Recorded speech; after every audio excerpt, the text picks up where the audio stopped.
Hello guys, ito po yung pinakamataas na statue dito sa Pilipinas guys. So, papakita ko po sa inyo guys. Ayan po.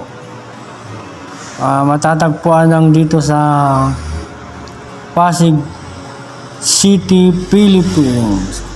Yan guys, napakaganda guys, napakataas. Yan o, antabayanan nyo guys, lalapitan natin yan.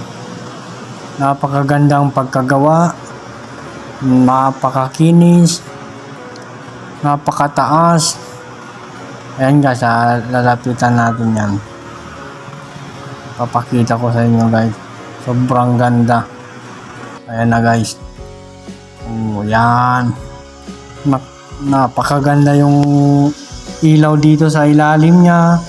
Yung iba't ibang kulay yung nasa katawan ni Victor. Ayan, tignan mo. Yung nasa left hands niya, kulay green. Saka dito sa may kalagitnaan ng body niya, nag-iba-iba yung kulay niya guys. Kulay pink, violet, may green. Yan guys na ano kasi yan guys, ay may pailaw dito sa may ilalim niya. So, ba't iba yung kulay ng ilaw yung nagpa-flash dun sa katawan niya. Yan guys, napakaliwanag dyan guys sa area na yan. Medyo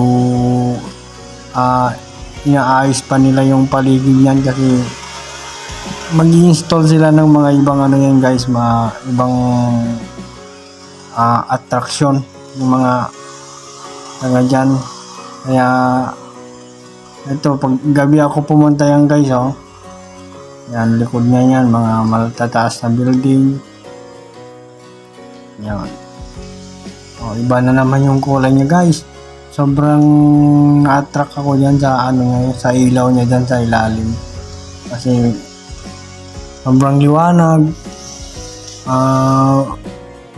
Sobrang linaw pa yung mga ilaw dyan sa paligid niya. Napakaganda guys. So dumalaw kayo guys dyan sa bandang Pasig City, sa may malapit sa Rosario, Barangay Rosario, Pasig City po. Pagdadaan po kayo dyan sa may papunta po kayo ng Eastwood, madadaanan po yan guys. Kanan lang po kayo dito, papunta dito sa may Manggahan. So guys, hope na makapasyal po kayo. Maraming salamat. Hanggang sa muli.